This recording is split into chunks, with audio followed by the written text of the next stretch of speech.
Right. Get ready for this one, because today we're going deep, like really deep, into some fascinating and honestly kind of morbid territory. Oh, yeah. The Buddhist afterlife. Ooh. Specifically, the version that's laid out in the book Udshush, which translates to Essentials of Salvation. But don't worry, we're not here to, preach or anything. Okay. We're just exploring a unique and honestly surprisingly detailed vision of the afterlife, as imagined by the Japanese monk Genshin way back in 985 AD. You know, what's really interesting about this book is that it's not just Genshin, riffing on Buddhist doctrines. Right. He actually compiled first-hand accounts of monks' deathbed visions and experiences Oh, wow. from all these different Buddhist sects. So it's kind of like a collection of, hellish vacation brochure Right? from people who are supposedly getting a sneak peek at the afterlife. Exactly. That kind of makes you wonder what kind of travel agent you'd need for that trip. I know, right? And I love how you put that. It's so important to approach this with a sense of curiosity rather than taking it literally. Totally. What we're really interested in is the intricate world that Genshin creates, not necessarily debating if these hells literally exist, under our feet. Right. Yeah. Okay, so let's unpack this map of the afterlife. Sure. I think most people are familiar with the idea of 18 levels of hell. Right. But Jishushu has a slightly different take, right? It does. Genshin describes 8 major hells. Okay. But here's the thing. What? Each of those hells contains 16 smaller ones. Oh, my God. So there's a grand total of 136 distinct infernal realms. 136 hells. Yeah. Wow. Talk about attention to detail. I know. It's like Genshin was determined to create the most comprehensive and well-organized damnation imaginable. Right. You almost need a spreadsheet to keep track of it all. Absolutely. And it starts deep, literally. The first hell, Takatsu, or revival hell, is said to be located 1,000 yohana underground. Hold on. Remind me how far Yochana is again. Sure. Is that like a cosmic mile or something? Yochana is about 7.5 miles. Okay. So we're talking roughly 7,500 miles beneath the surface. Wow. Which puts revival hell somewhere deeper than the Earth's core. Wow, that's some prime underworld real estate. Right. Okay, so let's say you find yourself in revival hell. Okay. What kind of welcome awaits you? Hopefully there's at least a decent gift shop down there. Don't expect any souvenirs or duty-free shopping in this hell. Oh, no. This is where the wanton killers end up. Oh, okay. And Genshin makes it very clear that even something as insignificant as killing a mosquito What? can land you here. Seriously? Yeah. So swatting a mosquito on a hot summer night earns you a one-way ticket to eternal damnation. Pretty much. That seems a little extreme, even by, afterlife standards. I know. What kind of punishment awaits our unfortunate mosquito slayer? Well, prepare yourself because it's a doozy. Okay. We're talking 500 hell years of torment. 500 hell years. Which, according to the book, translates to... Oh, my. 1,665,312,500,000 human years. Yeah, I'm going to need a calculator for that one. And, it's not just sitting around in some fiery waiting room. Right. You're thrown into brutal iron claw fights with fellow inmates. Oh, jeez. Dismembered on a chopping block. Ugh. And the worst part is you're constantly revived to experience the pain all over again. Oof. Hence the name Revival Hell. Talk about adding insult to injury. I know, right? So it's like a cosmic game of whack-a-mole. Yeah. But instead of moles, it's your soul getting whacked with eternal suffering. Exactly. Is every hell like this, though? Or does the torment get, more creative as you descend? That's where it gets really interesting. It's not a one-size-fits-all kind of punishment. It's more like a ladder of escalating horrors. Oh, boy. And each of the 8 hells corresponds to additional sins, piled on top of that base sin of killing. Okay, I'm morbidly curious now. All right. Walk me through this infernal escalation. What sins land you in the deeper circles of this, cosmic inferno? Well, we start with killing in revival hell. Right. Then as you go deeper, the stakes get higher. Okay. Stealing puts you in the second hell. Breaking sexual precepts in the third. Okay. Giving poisoned alcohol in the fourth. Wow. It goes on to include lying, harboring evil thoughts, harming innocent people. Right.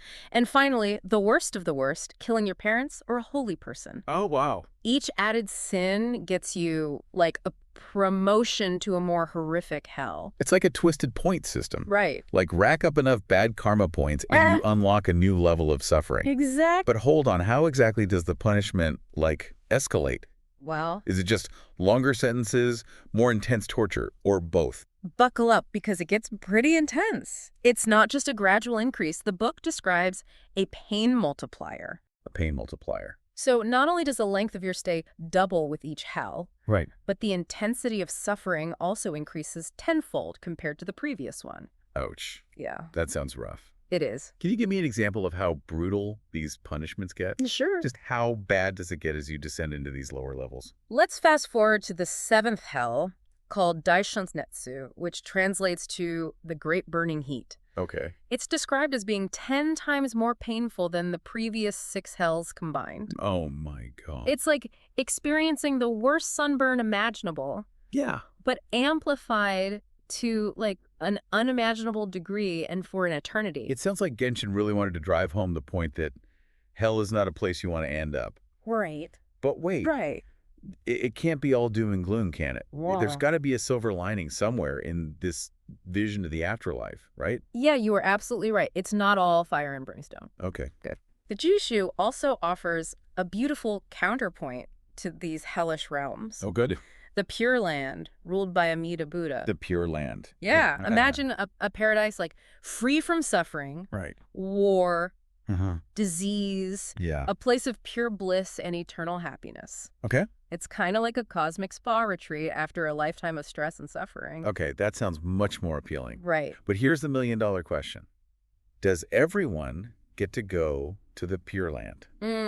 Or is it like an exclusive VIP lounge in the afterlife? That's where things get really interesting. Right. The book emphasizes that reaching the Pure Land isn't about predestination or being part of like a chosen few. Okay. It's attainable through good deeds, helping others, and cultivating faith. It's all about making conscious choices and, shaping your own destiny. So it's not about who you are, but what you do in this life. Exactly. That's actually a pretty empowering message. It is. And it ties into the overall message of the book. Oh. It's not about living in fear of death or punishment, Right.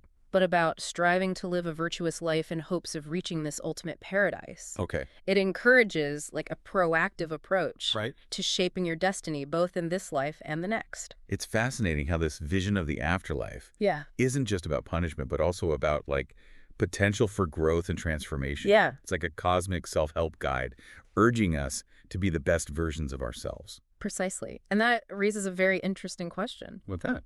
Could it be that the vivid depictions of suffering in the hells are actually intended to motivate people to live better lives? Oh, that's interesting. Is Genshin using fear as a tool to inspire compassion and good deeds in the world? That's a really intriguing point. Maybe these terrifying depictions of hell are less about like literal punishment Right.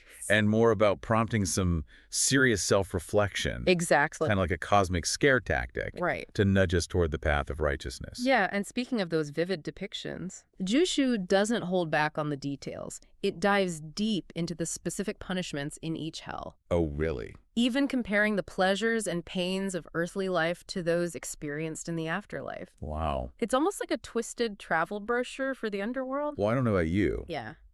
but I'm definitely intrigued to see what other horrors Genshin has cooked up in his vision of hell. Yeah. I'm guessing things are about to get a lot more intense.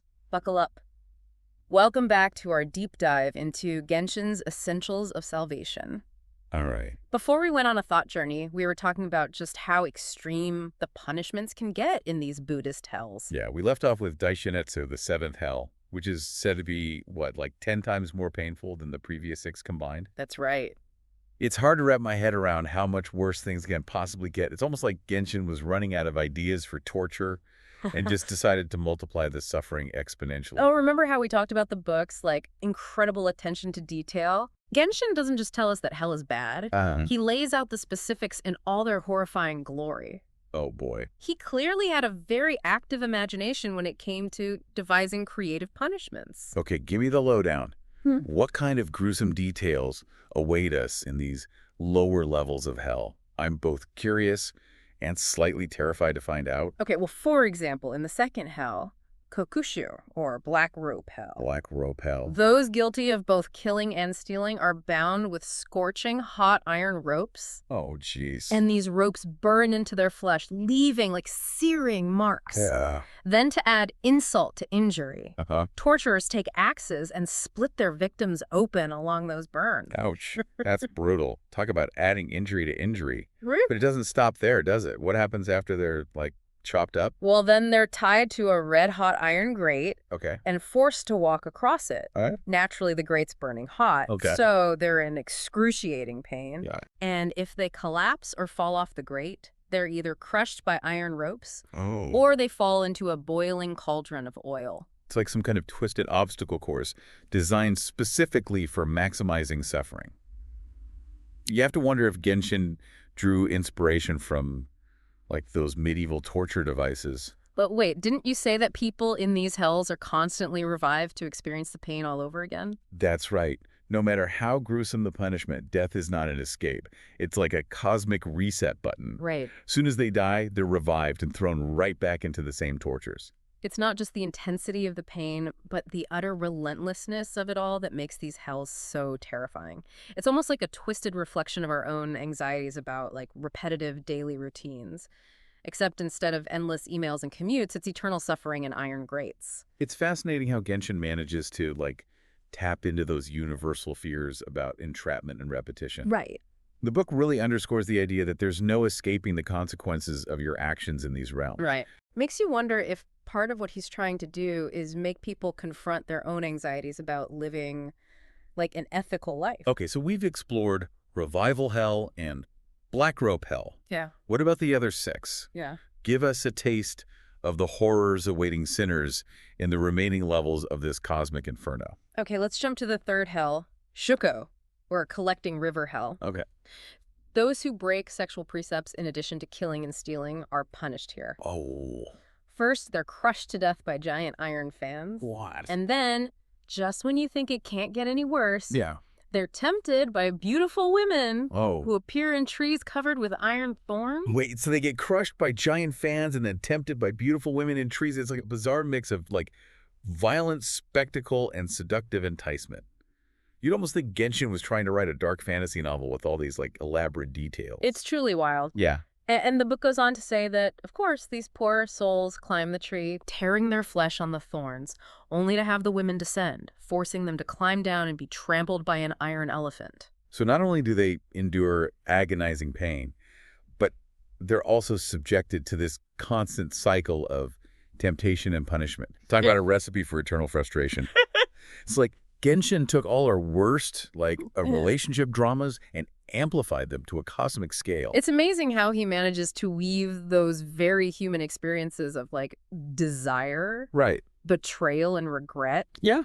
into these depictions of hell. It's almost like he's saying, hey, those petty squabbles and heartaches you experience in life, imagine those, but magnified a million times and with a side of iron elephants. Right. It makes you appreciate the relative comforts of earthly existence, that's for sure. Absolutely. And it's worth noting that this idea of specific punishments tailored to specific sins is a recurring theme. For example, in the fourth hell, Kanyoku, or crying out hell, Crying out hell. those who give poisoned alcohol are punished by being boiled in a cauldron and then roasted in a red-hot iron house. It's hard to imagine a more fitting punishment for, like, serving up bad booze.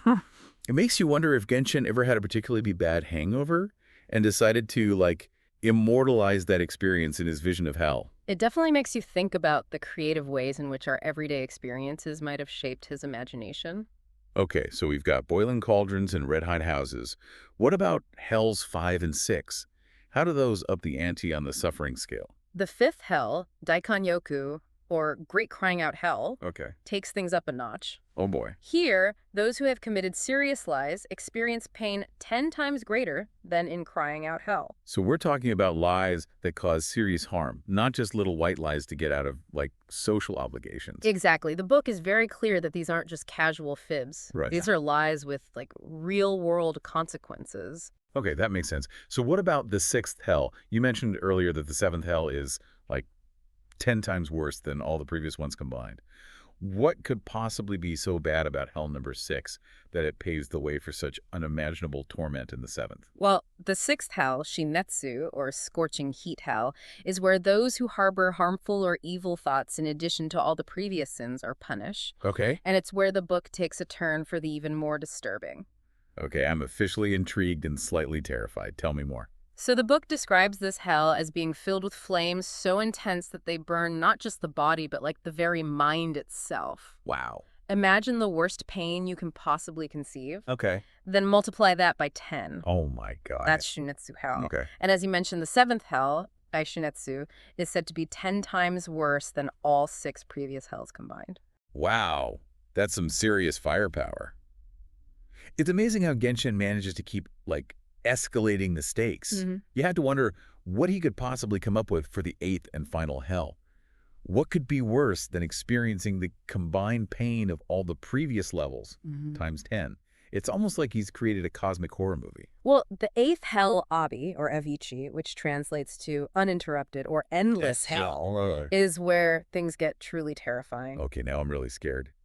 What makes this final hell like the ultimate punishment? What kind of horrors await those unlucky souls who end up there? Well, this hell is reserved for the most heinous sins. Okay. Killing your parents Right. or killing a holy person. Okay. And the punishment here isn't just about like physical pain, Right. but about total spiritual isolation. So it's a hell of both, like body and mind. Exactly. What exactly does that like entail? Is it like solitary confinement but on a like cosmic scale? The book describes it as a place where you're completely cut off from any hope of salvation, trapped in an endless cycle of suffering with no possibility of escape.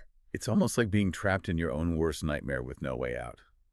It sounds like a fate worse than death. And considering we've been talking about hells full of death and rebirth, that's saying something. But hold on, you mentioned earlier that people in these hells are constantly revived to experience the pain again. Doesn't that contradict the idea of being trapped with no escape? That's a great question. And it highlights one of the more paradoxical aspects of this vision of hell. Right. On one hand, you have this constant cycle of death and revival, Right. suggesting that the punishment is never ending in a literal sense, like being stuck on a cosmic hamster wheel of suffering. Yeah, I can picture that. But on the other hand, you have the concept of Avici Hell as a state of complete spiritual isolation, Right. suggesting that the true horror lies in being cut off from any possibility of redemption or change. It's almost like being trapped in your own personal hell of like guilt and despair, Right. even without the added bonus of physical torture. So it's not just about the like physical punishments themselves, but also about the like psychological and spiritual torment. Exactly. It's almost like Genshin is exploring the idea that true suffering comes from the loss of hope, the inability to connect, the knowledge that you're utterly alone in your torment. Exactly. And it makes you wonder if the purpose of describing these elaborate physical tortures is less about like literal punishment Right. and more about illustrating the psychological states Yeah. of those trapped in negative cycles. It's almost like Genshin is saying, look, I know these descriptions of hell might sound absurd, but that's how deeply our negative actions can affect us. Yeah. They can trap us in cycles of suffering that feel like endless torture, even without the, physical flames and iron grates. It's a powerful and thought-provoking concept, Yeah. and one that we'll explore further after a short break. Welcome back to the deep dive. We've been, exploring this intricate and honestly kind of terrifying vision of the Buddhist afterlife. Yeah. Like as depicted in Genshin's Essentials of Salvation. Yeah, right. It's a wild ride through 8 major hells, Uh-huh. each more gruesome than the last. But It is. before we were talking about Avici Hell, Right. where the real punishment is eternal isolation, Right. the absence of hope. It makes you think about the nature of suffering, doesn't it? It really does. It suggests that the most profound torment might not come from physical pain, but from like the psychological Right. and spiritual anguish Yeah. of being trapped in this state of eternal regret and despair. It's almost like Genshin is saying that our own minds can become like the most terrifying hell imaginable. It's a chilling thought. It makes you wonder if these vivid descriptions of physical torture are meant to be taken literally, or if they're like symbolic representations of deeper, more psychological states of suffering. Yeah. Like maybe the boiling cauldrons and iron grates are metaphors for like the burning shame Right. and heavy chains of our own negative actions. That's a fascinating question, and one that I don't think has a simple answer, you know? Right. But what is clear is that Genshin was trying to convey the profound impact of our choices, both in this life and beyond. Right. He was really trying to shake people out of their complacency, Right. get them to think about the consequences of their action. Right. It's like he's saying, look, I know these descriptions of hell might seem extreme and even a little over the top, but that's how seriously you need to take the consequences of your actions. It's like a cosmic wake-up call, you know? Urging us to consider the ripple effects of our choices, not just in this life, but in, like, the grand scheme of existence. And it's not just about scaring people into being good, you know? Remember, the book also offers a hopeful alternative Yeah. to these hellish realms. The Pure Land, Right. a paradise attained through good deeds, helping others, and cultivating faith. Yeah. It's like, a cosmic reward program where you earn points for being a good person. But it's not just about avoiding punishment. But about actively striving for something better, a higher state of being. It's a message of empowerment, suggesting that we have the power to shape our own destiny, both in this life and beyond. Exactly. And that brings us back to what we discussed earlier. Could it be that the purpose of these vivid depictions of hell is ultimately to deter negative actions? Right. And promote good in the world? It's like a cosmic PSA. Be kind, be compassionate, because the alternative is a truly terrifying eternity of self-inflicted psychological torture. It's definitely an interesting way to think about it. Right. It adds another layer of complexity to this already fascinating text. Yeah. Makes you wonder if Genshin was using a bit of, like, dark humor Right. and satire Right. to get his point across. Maybe he was just a really creative guy with a knack for storytelling, and he knew that sometimes a bit of fear and absurdity is the best way to get people's attention. Yeah, right. Sometimes you need a little shock value to make people really think about their actions. So what does this all mean for us here in the 21st century? We might not believe in, like, literal hells and heavens, Right. but I think there's still a lot we can take away from this exploration of Genshin's vision. Absolutely. Regardless of our personal beliefs, this book invites us to consider the ethical implications of our actions.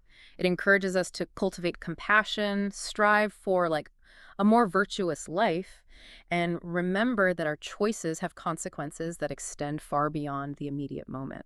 It reminds us that we all have a responsibility to create a more just and compassionate world, both for ourselves and for future generations.